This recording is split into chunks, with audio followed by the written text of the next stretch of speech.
Isis. Qué bueno que continúa con nosotros, ya sabe, la hora habitual para que entremos a nuestra mesa de análisis. Le doy la bienvenida al arquitecto Oliver de la Rosa, maestro en proyectos para el desarrollo urbano con especialidad en movilidad urbana. Arquitecto, ¿cómo estás? Me da mucho gusto saludarte. Hola, muy buena tarde a todos. Alberto, un placer nuevamente estar aquí con todos ustedes televidentes. Oliver, aquí el tema hoy de Mega Noticias es la carga pesada, riesgos en las carreteras. Muchos de los accidentes se provocan por el mal mantenimiento de las carreteras. ¿Cómo nos encontramos en estos momentos? Porque viajamos y vemos que constantemente las están reparando, las están ampliando, el asfaltado lo están cambiando. O sea, ¿estamos haciendo bien el mantenimiento o no? Sí, totalmente de acuerdo. Todas estas razones de mantenimiento. Fíjense que es muy importante pensar toda la parte del mantenimiento y los materiales. No es lo mismo, por ejemplo, arreglar el asfalto que un concreto hidráulico, o por ejemplo cuando se encuentran ciertos elementos de infraestructura como vialetas, que son los foquitos LEDs que prenden, que dividen en los carriles, si hay señalamientos. Cada zona depende de muchos factores, pero algo importante que debemos rescatar es que cuando se hace un mantenimiento, cuando se hace una corrección, por ejemplo, de las grietas en el asfalto, muchas veces no queda bien. Porque se hace rápido, porque no se tiene el conocimiento. Muchos trabajadores a veces lo hacen nada más como ellos lo saben hacer, no porque tengan una certificación, por ejemplo, porque sepan cómo tratar el material, lo cual también nos pone en evidencia todo este desorden que traemos en la construcción de obras públicas, que es muy importante una supervisión y sobre todo un control de calidad. Entonces, estas reparaciones que se hacen al poco tiempo vuelven a abrirse, vuelven a afectarse. Si le sumamos, por ejemplo, a la cantidad de uso, a los sobrepesos que tienen también el transporte de carga, pues definitivamente estamos en un problema sin salida. Oliver, ¿cómo se llaman estos topecitos que dices que luego tienen focos LEDs? Se llaman vialetas reflejantes. Vialetas. Por ejemplo, en la México-Puebla, cuando uno sube la pendiente ahí de Río Frío, empieza la bajada y entonces ponen esta serie de vialetas para que sepa el conductor que puede ir a exceso de velocidad y que le vaya bajando. Pero estas empiezan a quitarse, se empiezan a arrancar solitas con los tráileres o con los propios automóviles ahí. ¿Qué es lo que pasa? Dice uno, ¿lo hacen a propósito para estar gastando o de qué se trata, Oliver? Sí, esto que comentas, Alberto, es importante. Las vialetas, por ejemplo, sirven para dividir y anuncian en la noche, prenden. Pero las que tú dices son las boyas. Las boyas son reductores de velocidad. Es una estrategia de pacificación de tránsito. En otros países, pues eso se resume con una señalética. Aquí no hacemos caso a las señaléticas porque no tenemos también una educación vial suficiente. Entonces recurrimos a elementos físicos que nos detengan, a topes, por ejemplo, ¿no? Entonces, esto afectará a lo mejor a los conductores, pero representa un riesgo, por ejemplo, para las motocicletas. Pues la llanta es de mucho menor espacio, claro. Entonces pasar por las boyas, eso genera también una inseguridad. Y pues si llueve, ¿qué te digo? Eso es súper resbaloso, es un material metálico. Entonces, es un entramado fuerte que hay que considerar. Hay que analizar muy bien qué estrategias, qué elementos de diseño podemos meter en nuestras carreteras, pero sobre todo tener un marco, una filosofía, una metodología.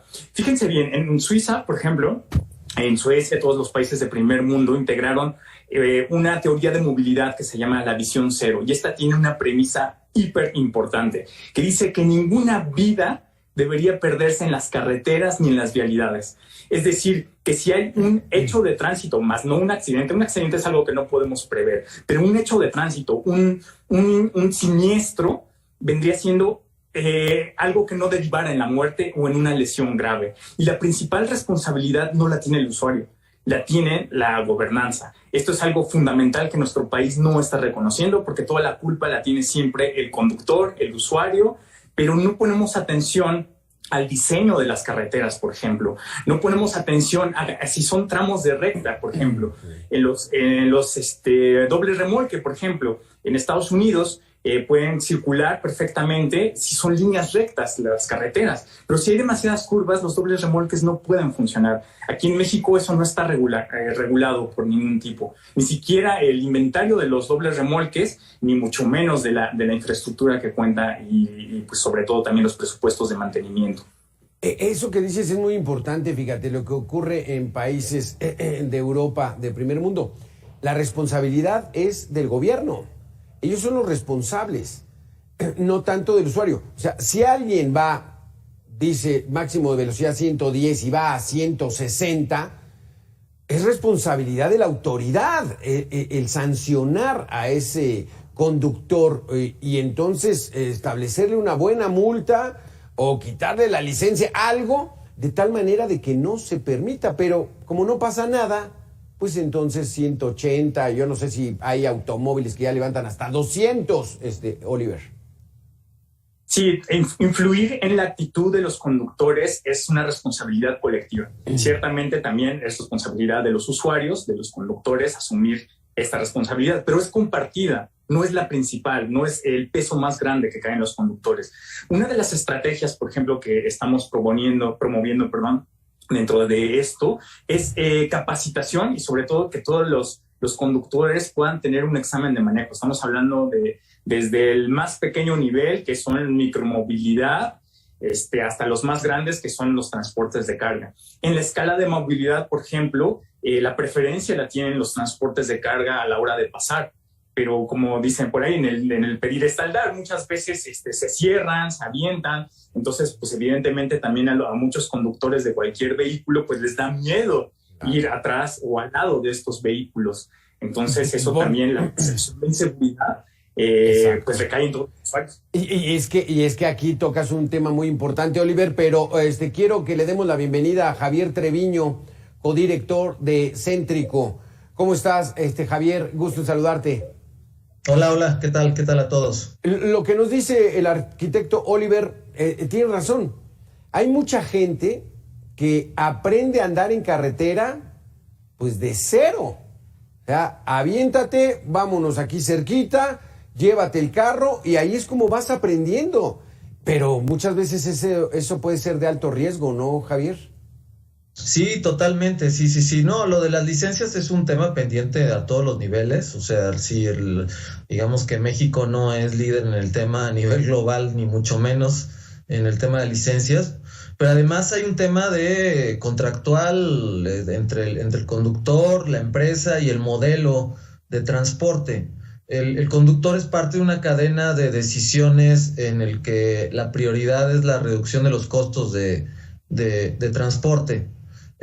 Por eso digamos que no vale la pena desde la visión del transportista estándar que quiere competir en el mercado, pues capacitar a los empleados, ¿no? O sea, la idea es tener el menor costo y en todo caso transferir el costo del riesgo, por ejemplo, a los demás, ¿no? Esta dinámica que es la lógica en términos del modelo, ¿no? Y el resultado es que un gran porcentaje de los transportistas son hombre-camión o persona-camión.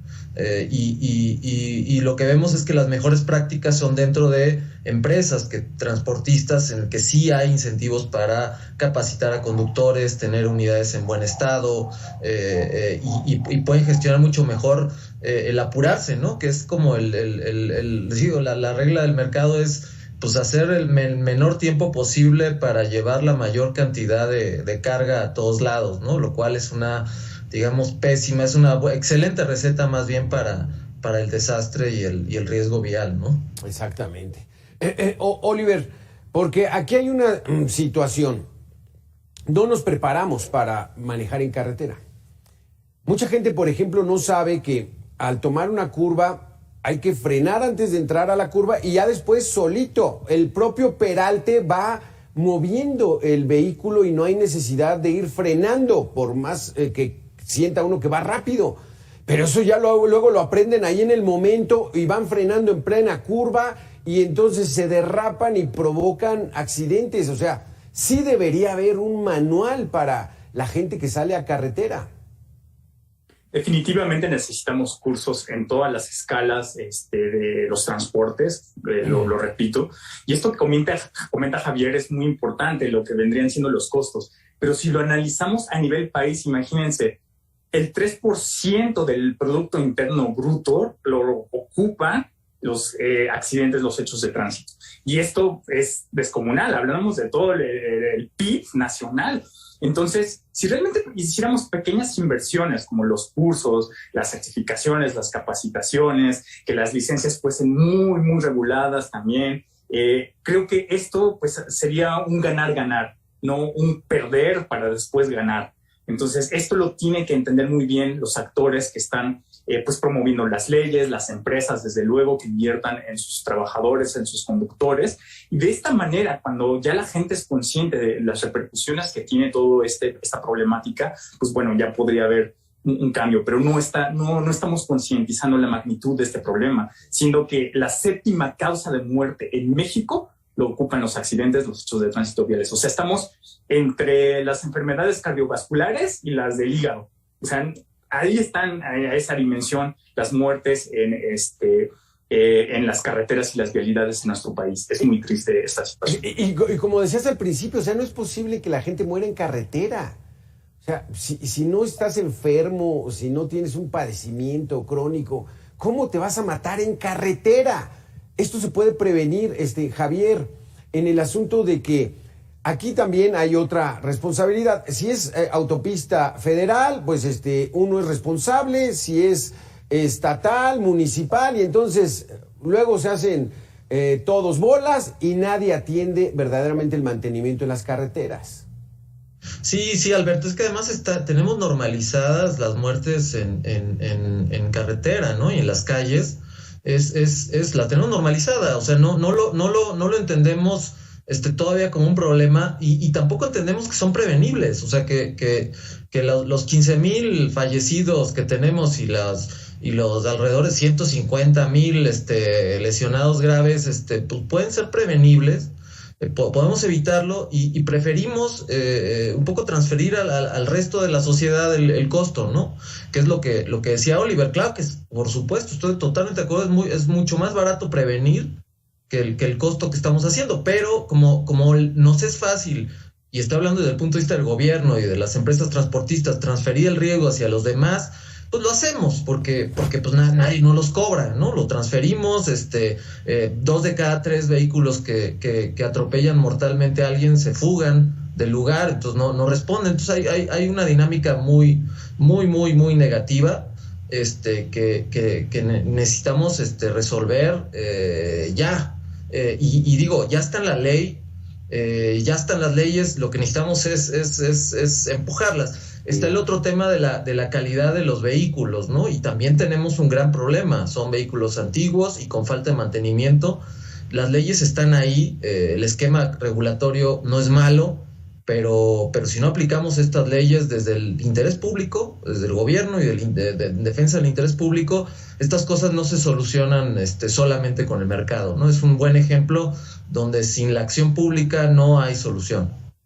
Exactamente, fíjate, exactamente. Y entonces aquí, como dices, Oliver, pues nos saldría más barato prevenir que estar pagando todo el costo que representan los accidentes en carreteras y autopistas del país. Con eso nos quedamos. Oliver, muchísimas gracias por haber estado con nosotros. Javier Treviño, también muchísimas gracias por haber estado aquí en Mega Noticias 3 de la tarde. Gracias. Un placer estar con todos ustedes. Un abrazo. Gracias. Gracias. Nos vemos. Buen fin de semana.